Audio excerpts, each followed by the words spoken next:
welcome everybody to this talk by Tim Hawkesworth. This talk is put on by Art New England, and I'm just going to say a tiny bit about Art New England in case there are people here who haven't heard about it. So Art New England is it's a workshop. It's Art New England workshops, and we put together classes every year that happens in a rural location in the summer, just for 3 weeks. It's like a pop-up. It happens really fast. It's very intense. Classes last a week, and everything is provided for you, room and board. So you have a place to stay, you have 3 meals a day, and all you do is make art, go to your class and hang out with people who are interested in art as much as you are.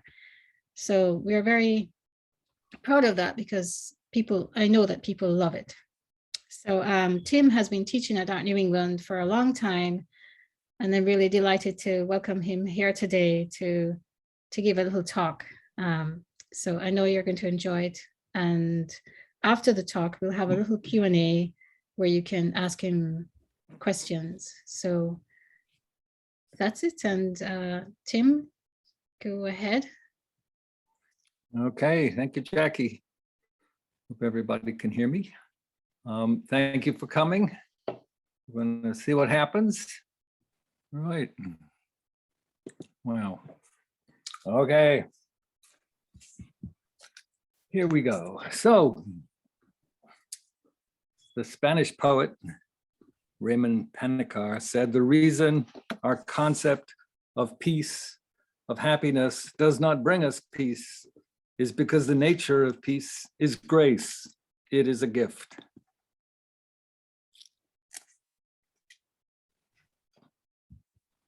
I've learned, like most of us, what inspiration feels like, but I don't know how to summon it. I don't know how to sustain it. It too seems to have the quality of grace. Seamus Heaney, the Irish poet, said, "I try to make myself wide open to whim, that place on the edge of thought and intention, that hard to explain or justify whisper in your ear." He said it feels like accident, getting tricked into accuracy. Tricky business, the mechanics of grace, the mechanics of creativity. We have this art building in Norristown, which was built in 1890. It was probably built by Irish, Scottish, and Italian immigrants. In 1890, 98% of the land of the British Isles was owned by 0.6% of the population. The original Celtic indigenous people had been removed from the land, thrown off the land.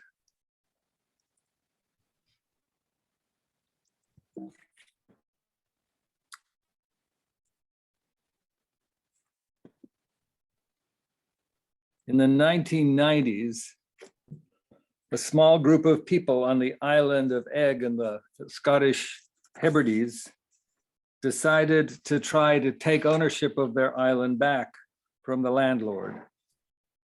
They took on the elite, the social order. It looked like they didn't stand a chance. The first action of this small group of people was to go to a corner of the island where there was a holy well. It was the well of the holy women. It was, again, part of the indigenous culture of the islands. And it had become a mess. Cattle had been grazing there. The stones had all moved, and they cleaned it up. And they got the water running clean. It was an act of reverence. It was an action of the indigenous, an action of deep resonance. I can feel the power of it in my belly. The landowner was amused and unfazed. He liked to bring his friends to the island to fish and shoot. It was a long tradition of using vast tracts of land for leisure. Even in the 1890s, people were still being cleared off the land, put on boats to Australia, to the US, some perhaps to Norristown. Today, the people of Egg own their land. They did it by undermining the resale value by being unruly, pain in the ass tenants. They got a lot of coverage and they got the price down and they raised enough money to buy the island. It is what the people of the Ukraine are fighting and dying for. Our place, our land, our burial plots, our history, our ancestors. It strikes our bodies in visceral ways. We are outraged, furious, woken up. Our response awakens old things in us. We know this is a crime, horribly wrong. Our bodies reverberate with the knowledge. We are literally shaken. Putin's atrocities, his brutal crime, has shattered the illusion. His actions have none of the subtlety and finesse with which the 1% affect our world and our lives, the sophisticated fog of consumerism that blankets the draining of our natural resources and the destruction of the planet we live on.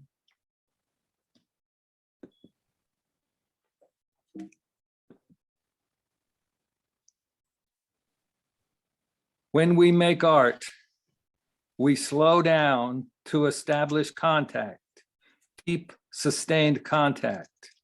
We learn discernment, we learn how to peel away, how we have been conditioned, and to establish direct contact with how we are affected. What James Joyce meant when he said, I go for the millionth time, day after day, to confront the reality of experience, what actually happens to me. We clear around our creative well. We tidy up. We get the water running clear and clean. It is indigenous work. It is shamanistic. It puts us in close relationship with nature and its workings. It establishes contact with our deep architecture and refreshes our seeing. It breaks through the trance of consumerism and conditioning. This contact, this place of silence and receptivity, is an action of the heart. When we stand in front of a tree, the pond, or a mountain, when we feel the vibration, open our receptivity, when we get shaken, when it all trembles and we feel the power of presence, we stand with our ancestors. All the practices of sustainability that we need were lived and demonstrated by our indigenous ancestors before they were torn from their land. The key ingredient, the one that is not talked about or understood enough, is reverence. It is not a belief system, but a quality of contact. This starts in the studio with your relationship with your own nature, your own creativity, with the quality of your contact, the ancient stance of the knowing heart. It is a place of grief and joy, and it holds the key to the radical changes we need to survive. We live in extraordinary times. The radical changes needed to survive seem out of reach, and too often our art practice seems incidental and ineffective. The fog of consumerism makes it hard to see and hard to experience the urgency and the dereliction of our planet. You could say art is a way of revealing the hidden, the other, the more, filling out what it means to be human.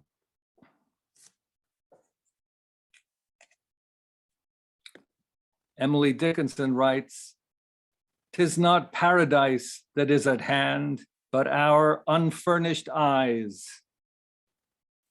The analysis of the mind can show us how things look on the surface, but it has the illusion of certainty, that it is all measurable. Quantum physics now shows us the observer effect, how things change when they are observed, that there is no objective science. We can't get outside of things. There is no outside. In this way, our seeing, our unfurnished eyes are indigenous. We can't help it. We are embedded, not separate.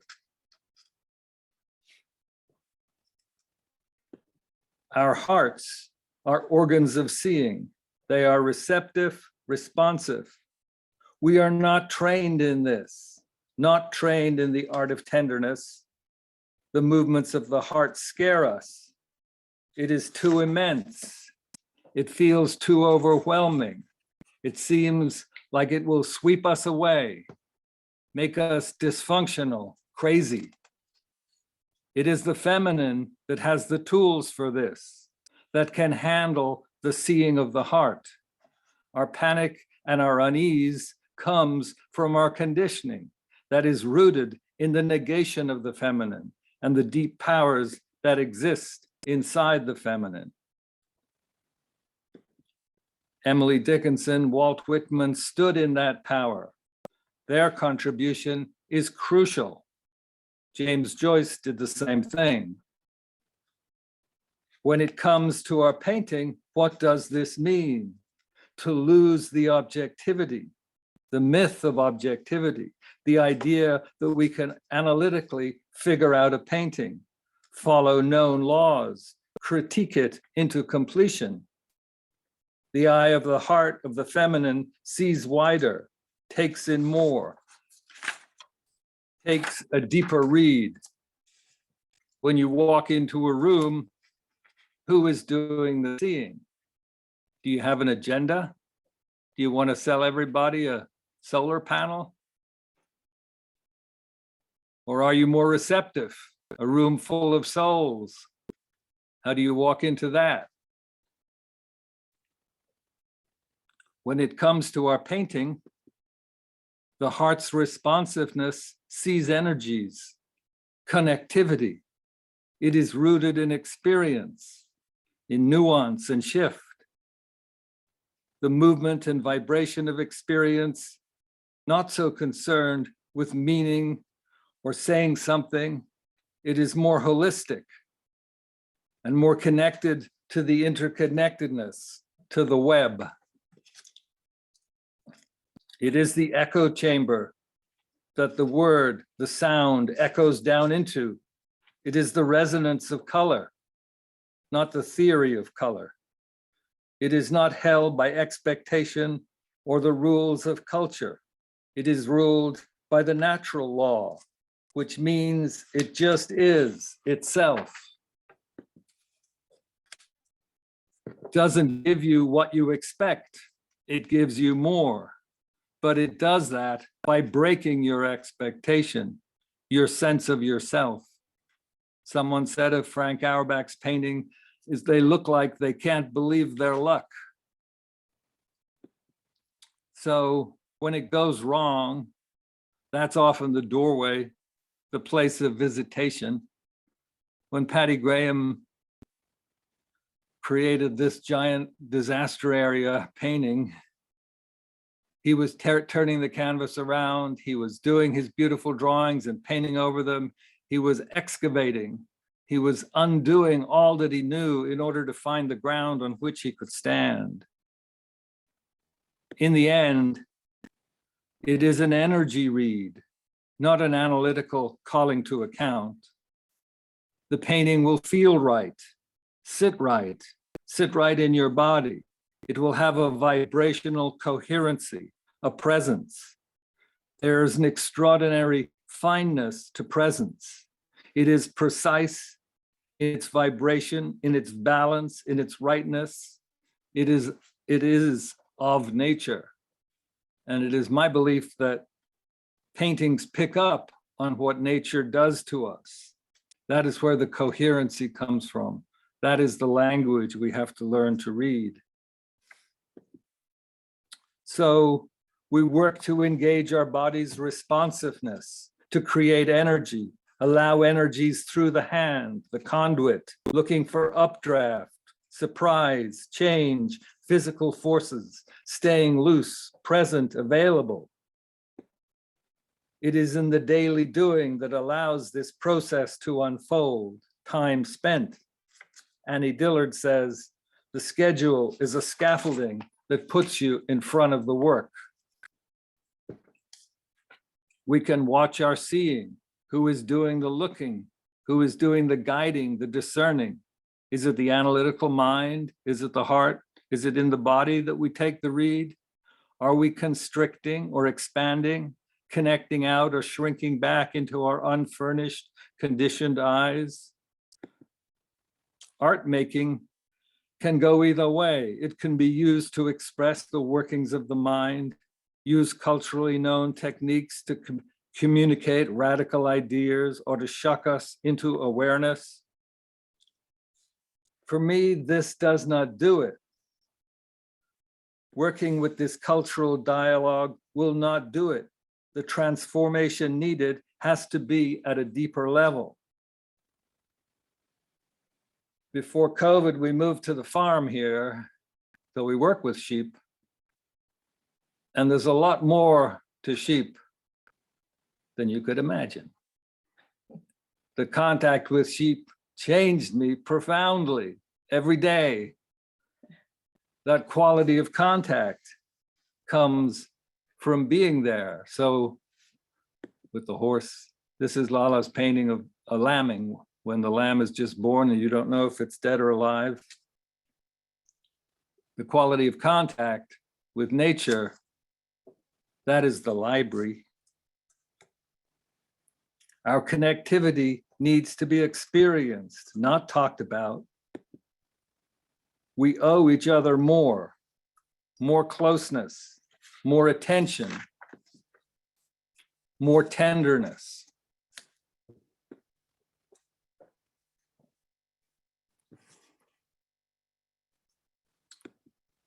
We have to swim down.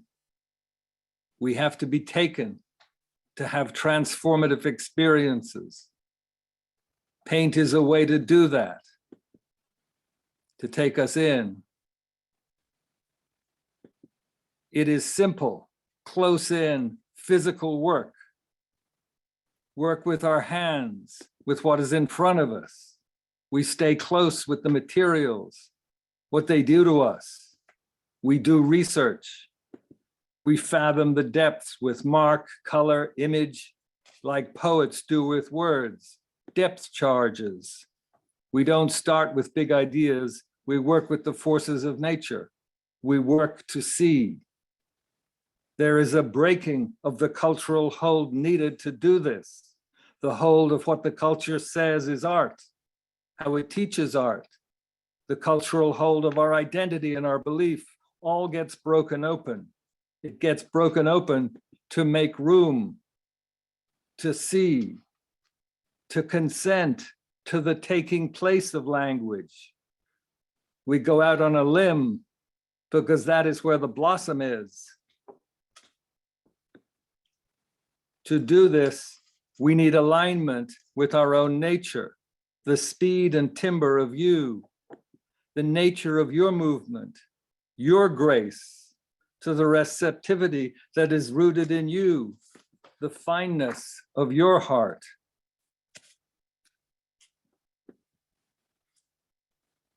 De Kooning said, say you think life is trembling, pretty soon everything trembles. Raphael trembles, Poussin trembles. This was based on de Kooning's personal nature. The thought did not matter. The acting on it without doubting it mattered. It is not about rational calculation. It is about detonation, fire, energy, contact, embodiment. You need confidence to handle elemental fuel. We must be obligated to the world, not to our minds, to what happens to us, not what we think happens to us, not what we told should happen to us, but what actually happens to us. We need to be called to attention. We need to be obligated to how we are affected. Wallace Stevens said it is necessary for any originality to be an amateur. Dean Young said it is and needs to be a messy process, a devotion to unpredictability, the papers blowing around the room when the wind comes in. The setup is a construct to set out to make a painting, to write a poem, to unpack your musical instrument, set up the sound system. We work our way in by connecting through our bodies, the fire in us, the life force we all share. We blow past the construct, the strange artificial construct. We override it. We let the energy move. The urgency for me is about the acceleration, not slowing down, not stopping to check if it's going okay. It's too late for that. Once you start the song, you go with it. Sometimes the urgency is already there. When the young woman unpacks her violin in the underground shelter in the Ukraine, everyone is ready, hungry, available, all across the planet.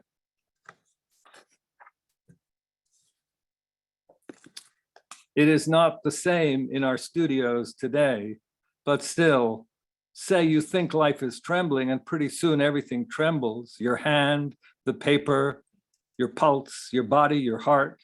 Say you think life is precious and soon everything will be precious. We need to feel the tug, the life force, the river that pulls us along, pulls us through what we call time, the pull of the current, steady, unstoppable, our reality. We look for the pull in the painting, the movement, the energy, the instruction.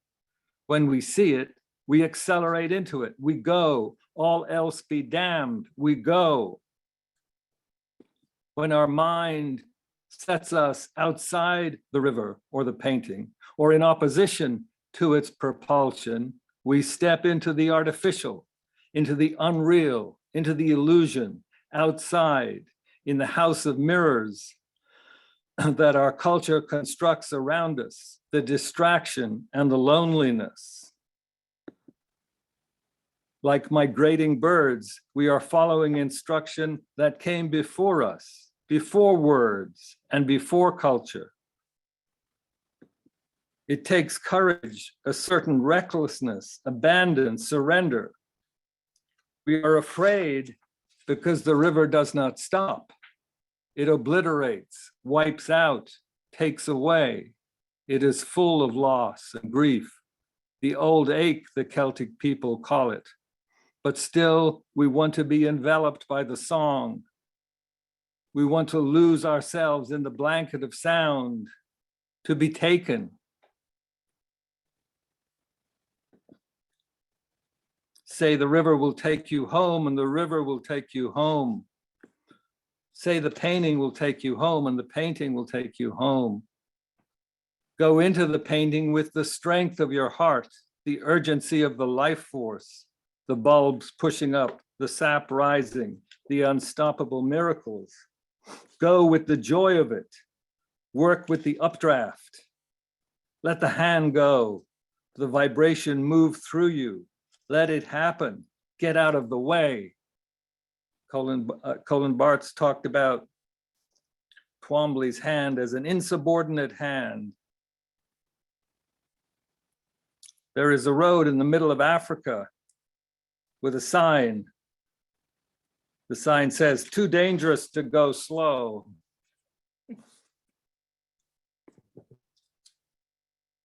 The first human in Ireland was thrown in by a gigantic wave. His name was Amergin. And the first thing he did was to go up on a high place and sing out across the land an incantation. I am wind on sea, I am ocean wave, I am roar of sea, I am a stag of 7 tines, I am hawk on cliff, I am shining tear of sun, I am gentle herbs.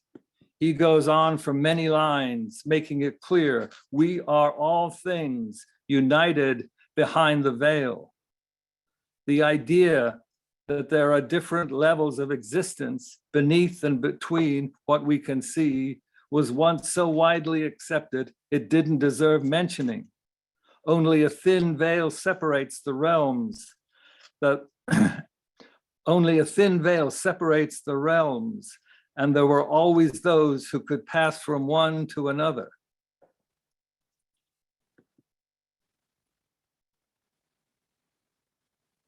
The histories of Ireland are full of such stories. The histories come with dates. In 1116, there was a really bad famine. In the year 749, ships were seen in the sky sailing above the abbey at Clonmacnoise. The Irish language was developed before humankind decided to limit reality to the parameters of the rational mind, to believe in the corporal existence. There are many more words in Irish than there are in English. It is hard for us now to conceive of a world with such easy access to other realms.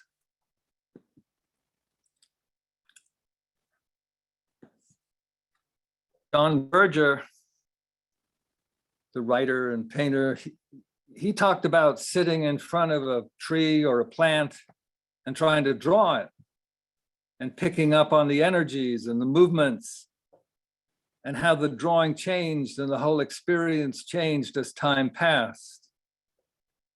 He felt like he was getting texts from the plant. He was getting information on different levels. This language, this messaging, he called the mother tongue.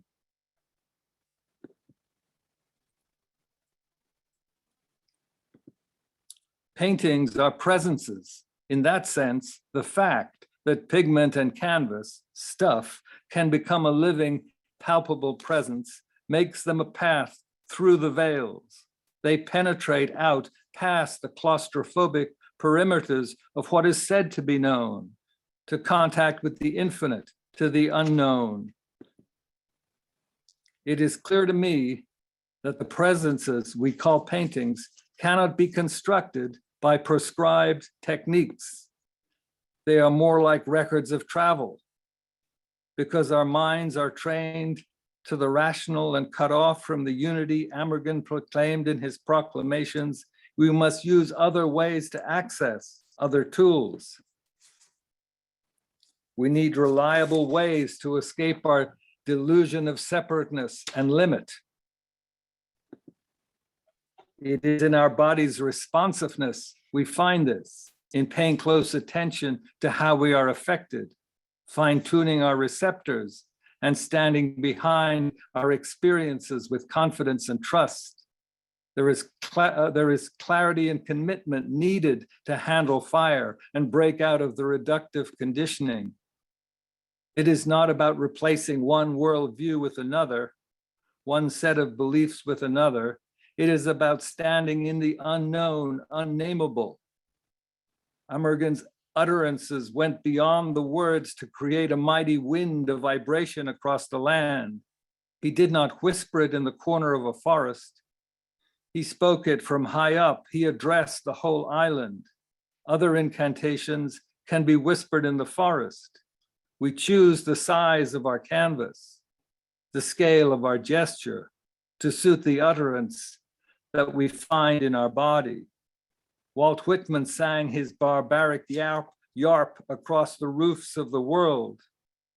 For me, the access is helped by the experience of vibration. I think that was what de Kooning wanted to see when he said that everything trembled. My mind is helped by the new physics, and by our growing understanding of the vibrational web of existence.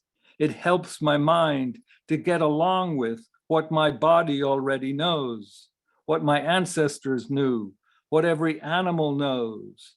Just get quiet, be present, ears up, follow the scent, eyes wide, fully alert. It is all right there, direct contact to the infinite, all the way out.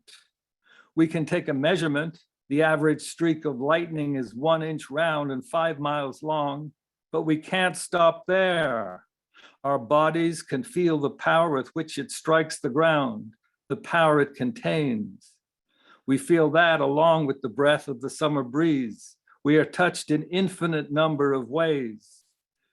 We get the full orchestration. We get deep instruction. We bring this to our canvas, to our paper. We are the conduit that lets touch pass through us. We pass it on, clean as we can. That is the mother tongue. Thank you.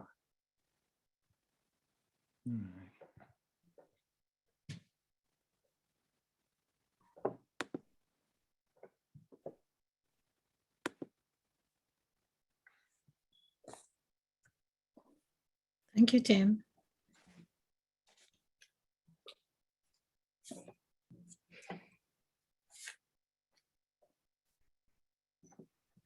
So we'll have a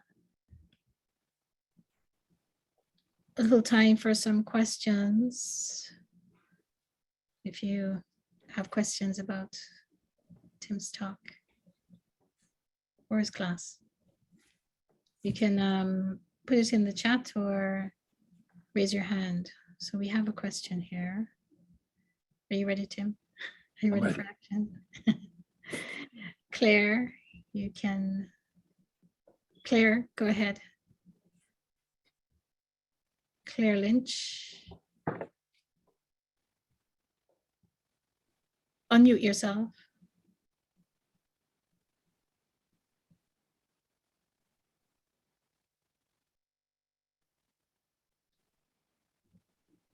You're still muted. Let's see if I can do it for you. I don't think I can.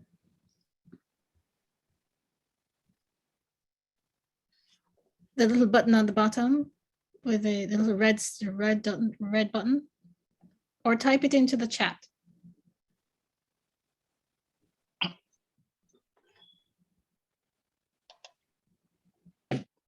Is it done? Okay. Got it. Yeah. I would have liked to know some of the artists of the pictures that you put up. I mean, I didn't get any name or of the painting or the artist. Should have I had another page up or something? No, it wasn't you, it was me. I had the name on some of it, but I didn't get to all of it. So, Oh, I see. But I wonder about that. When we look at a painting, when we look at the name tag, I think maybe for me, it's in a way, finding the name is sort of placing it in the cultural context. And I'm trying to talk about another level of experience that predates the cultural context. So perhaps looking at paintings without knowing who did them, without placing them in time or in, maybe there's something to that. Not that we shouldn't then go on to investigate and figure out whatever, but there's something in that moment when a painting is just an experience that maybe has a purity to it that can echo down into our psyches. But our minds are little busy beavers, hard to break Yes. through. No, that makes sense. Yeah, no, I wonder about that question a lot. So thank you. Thank you. I'll read a question from the chat. I think there are a few of them asking about your new work, Tim. Could you talk a little about that? Yeah, so the new work was like the last few pieces I showed were from the new work. So yeah, we moved up here to the farm and I built a studio with a lot of windows. So it's like I'm painting outside without getting freezing to death. So there's a, I grew up on a farm. I grew up mostly outside because inside the house were my parents who were all crazy. So outside was much more fun and much more powerful for me. As a kid, I could just be taken, where you're just gone. Seamus Heaney talks about that. He says, the key to lyric poetry is self-forgetting. We all know that place in painting when we're taken. So nature does that for me. It always has.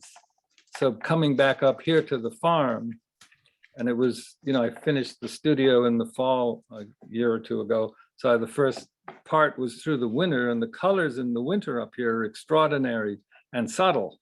So that all started to feed into the paintings. So they're really, I guess, just that thing. What's the difference when I step outside? Why do I feel so different? Why do I feel different if I go out the back of the house and there's a garden, or if there's a building site? What's the difference? It's palpable. It's deep in my body. And I think in that core experience is the understandings and the reverence and the shift in our interior architecture we need as a community to address the issues that are coming up to us. Because the issues are clear and the response is pathetic. Because the inner architecture is not aligned. The reverence is not palpable enough. And that reverence, that's the thing, the contact with the sheep creates a reverence. I can think of no other word, but they give deep instruction as well as complaining a lot. Any other questions about sheep farming? I'm happy to help with. Or chickens.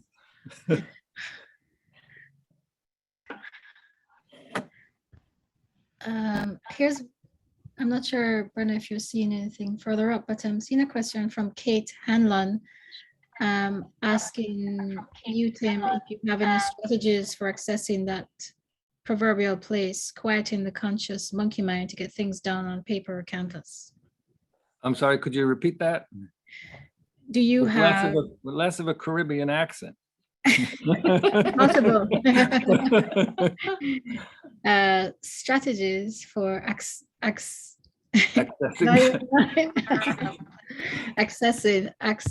that proverbial place, quieting the conscious monkey mind. Yeah, thank you. I think I've got it. Yeah, strategies. Oh, Lordy. Preverbal. Yeah. What? Oh, preverbal. Thank you. Strategies to get towards the preverbal. Yeah. So, what are the things that affect us, you, whoever you are, everyone, that, in a way shut you up? I think for most of us, the war has struck such deep chords that we are almost gasping for words. So that is an extreme example of something, just bringing it in. But in our daily lives, there are endless places where that happens. So strategies for me, I would always walk my dog before I go to the studio because my dog is a good instructor and being outside is good for me. When I get to the studio, I have to find a kind of stillness. If I do a talk like this, I screw myself for a few days because my head is full of words. So I know it's going to be horrible in the studio for 3 days. So I deal with that and I stay with that in order to get back to that place. So it's how to, can you start making marks on a canvas or polishing a canvas or rubbing it or making some kind of contact that affects you? that place is preverbal. Once, a line lightly drawn across a canvas, the quiet of that is preverbal. It's not complicated. It's not esoteric. It's only complicated to our minds because our minds are being set aside and they don't like that. So I think it's very simple.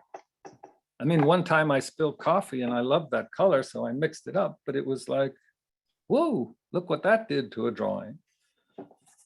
So I don't know if that helps. It's good to ask. Thanks, Tim. Here's a question. Someone has a raised hand. Go ahead, unmute. Yeah, hi. Hi. I'm not sure exactly how to ask. I have had this struggle my entire life as an artist between my ability to respond to the world and the violence and suffering in the world as an artist and what is asked of me in terms of action. It's this deep struggle of, is making art enough to help bring change where change is needed? And it's very unsettling, has always been very unsettling for me. Making art in the way that you have outlined for me is so important for my survival in my studio alone. And yet, what do I do as a human being to respond in a way in the world? Wonderful question. Yeah. Well, I grew up in Ireland at the time when, we were pretty close to civil war. Everybody had their own newspaper, their own school system, their own story. And the violence was unbelievably brutal. And there was really no art scene. There was a little bit of an art scene of people trying to paint like people did in New York or London. But then there was a group who started painting, and they wanted to speak from where they stood. And Patty Graham, whose images I showed, was one of those people who I worked with. But it was this thing, how do you close the gap between the ground and the ground that is, and the craziness? How do you find your feet and express the power of that, what I'm calling indigenous, that plantedness? So Paddy spoke from West Meath, the bogs in the middle of Ireland, nobody goes to, just from that place, from the smell of the bog. And he started to establish a quality of truth in a culture and at a time when truth was out the window. Sound familiar? Anybody identify with that idea? That truth is out the window? So I think when we speak from our truth, there's a clarification that takes place. And our job's really at the roots of our culture. It's not in our culture, it's not a manifestation of our culture. It is what feeds the culture. It is the farming, the gardening that allows for the growth of culture. So it has to go outside of culture, below culture, before culture to do that. And in doing that, it creates the possibility. It creates the possibility of what you could call good citizenship. It creates the possibility of truthful conversations, of deeper conversations, of more filling out what it means to be human. So that changes things in a foundational way. I don't have the skills or the wisdom to see how that manifests all the way up, all the way out, how that changes. But I do think that cultures that are countries or communities that are rooted in deep, rooted culture that is, rooted in the truth of their experience, have a much better chance than ones that get so separated from that and from themselves that they can be easily manipulated. So it's at that level, I feel you in the privacy and in perhaps the loneliness of your studio are doing powerful work. You are doing shamanistic work. the power of the meditating monk in the cave. How do you measure that? How do you measure the effect of the Dalai Lama? I'm not saying we're the Dalai Lama. I'm saying there's a power that comes in all kinds of ways into the human condition. So what's the job? For me, the job is back in there in that rooting and in that contact. So I don't know if that answered it. Thanks, Tim. Should we take another? Mary Costman has her hand raised. Go ahead, Mary. Hi, Tim. Hey, Mary. I'm so struck by your beautiful use of language, but how it's so similar to the meditative process, you know, about first grounding in our body and then settling, and then allowing our mind to get out of the way. And that, you know, the process of you don't, unless you're in contact with the earth, you know, your meditation is just kind of like in the sky. And it's, I don't know, I just love how you express, you know, the physicality of like earthing or grounding and bringing that into and getting out of our way and bringing that into the work. So I don't really have a question. It's just mostly appreciation. So thank you. Thank you. Thank you. Very kind. Another hand up. Nancy, whose hand is up.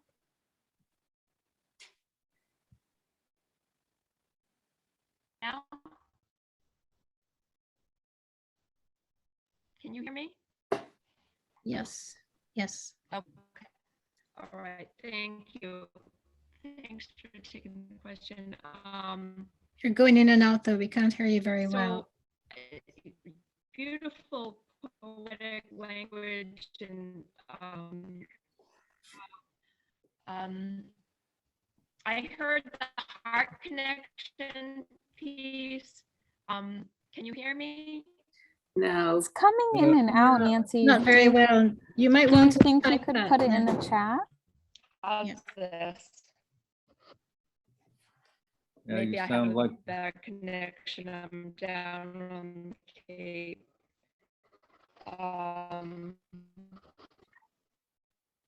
sounds like you're underwater. Already? Okay. While we wait on Nancy, you to All type right. Nancy, we're just going to read a bit on this from the chat. Here's another, someone else was asking about a daily practice to help break the hold of the inner critic, conditioned mind, but I think you may have answered. These are Yeah. words.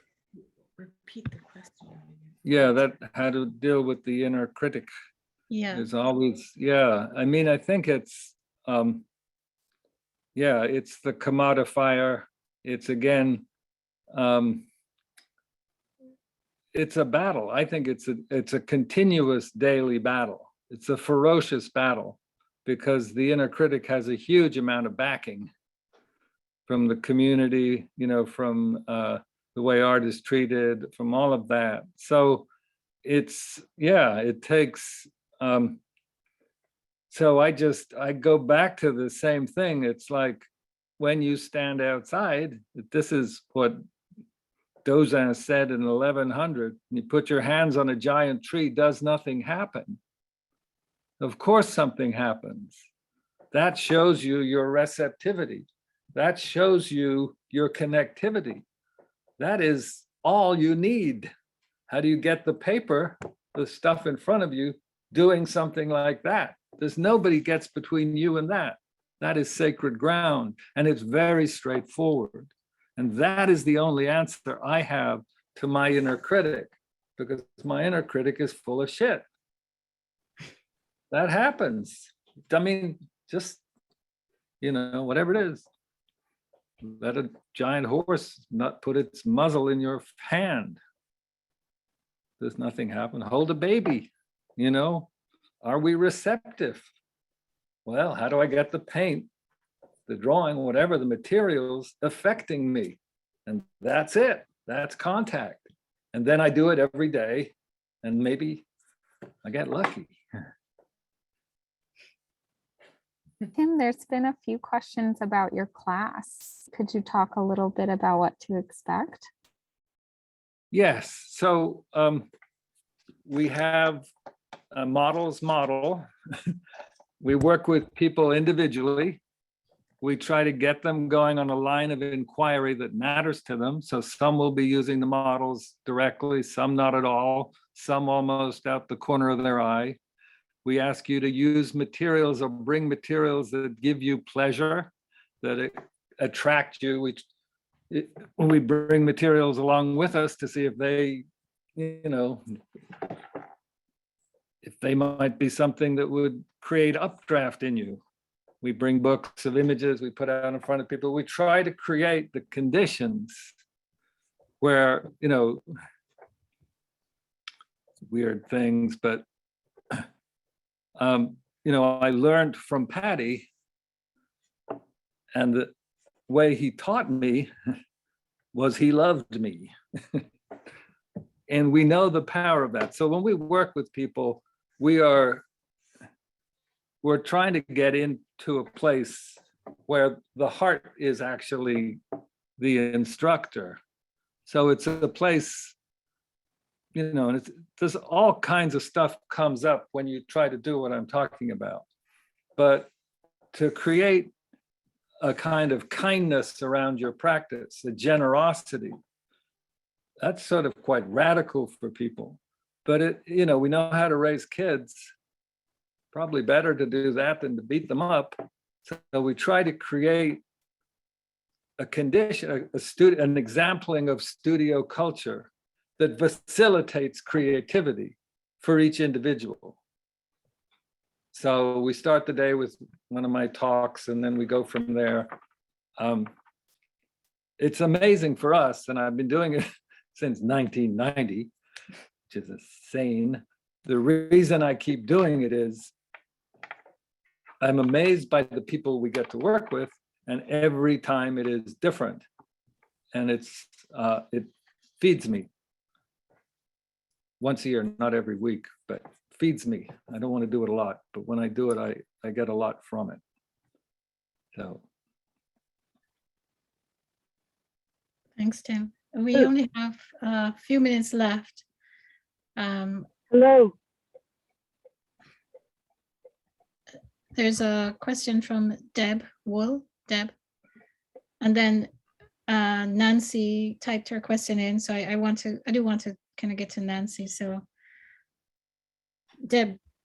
Hi, I did Zoom with Tim and last summer, and it was really a great experience. And it's exactly as he described it. Even though it was Zoom, you felt like you're really in contact with what was going on. And he had private meetings, by the way. I don't know if you know, there were group, but there were private meetings too, with one-on-one. My question, which seems very far away from the things that you were talking about, but I've worked in a lot of different mediums, and I understand the two-dimensional painting and drawing and using all those great tools that you have. But when you're being so instinctual, how do you translate that into a sculptural, three-dimensional, where you have to do some planning? You've got to figure the thing out because you're screwing or connecting, or, you know, you've got to have a structured plan. How do you incorporate that primal thing into that? Yeah, well, I mean, paintings have structure too. The thing for me about painting is that it's essential that the structure arrive late in the process to hold what is the ending, not the beginning of the painting. So the thing comes together with the hold and structure. So the fluidity in the making of a painting, the structural fluidity, the making and unmaking of structure, is sort of how that can happen for me. So when you're working with three-dimensionality, you're working with objects and you're having to get them to stand up, you're still working with gravity. And again, I would not lay down any rules or any sense of, of anything I said as being applying to everybody. So each individual has to take from what I say if there's things that strike them. And if they strike you, they probably have value to you. If they don't, they don't. So in your practice as working, there may be moments, Giacometti's fingers in the clay had the speed that I find in paint. But his chiseling would, or, when a sculptor chisels, it's a different thing. So it's finding the connectivity and the fluidity and the body relationship in those materials. So when you find balance in the making of something, your body is assisting you in that, or it will be a better assistant than your mind, because your body knows balance and your mind doesn't. If you ever try to walk on a tightrope with your mind, it's not a good outcome. So, so the degree of pre-planning you need, you try it out, see where it gets you, and you see how fluidity ties in with that, process of making. But there are no rules. There is no rules. It's like, how do I create alignment? So, when I built the studio, I was building it, I was thinking, and it was great fun. And there was, wood is pliant. So there's no formula. So I think I did a really good job not answering. Thanks, Tim. There were some, we are at 2:00, so I don't want to go over time, and we didn't get to everyone's I'd have to get paid overtime then. Yeah, we didn't actually get to everyone's questions, but I feel like you talked about so many things that I hope that everyone was able to take something away that was answering what they were asking, if that makes sense. Lots of messages here, and I can share the messages with you, Tim, so you see lots of messages of hello to Lala as well. So thank you everyone for coming. Thank you, Tim and Lala. Looking forward to seeing you. Thank you, Jackie. Thank you, Jackie. Thank you, everybody. Thank you. Bye-bye. Thank you. Thanks. Bye. Just wonderful. Thanks, Tim. Thank Oh, you. look at this wonderful bird. It was great. Thank you very much. Thank you, Look who's Colin. there, Look at Helen. that beautiful. Thank you, Tim. Take care. Thank you. Thank you all. Thank you, Liz. Beautiful. Bye, everyone. Thank you. Thank you so much. Oh, hi. Thank you, Tim and Lola. I hope to see you in Norristown. Yes. Thank you, Tim and Lala. Be well. Thank you. Mm. See you soon, I hope. Bye. Oh, look. Hi, Ann. So nice to see you briefly. That's so You too. beautiful. Thank you so much. Yeah.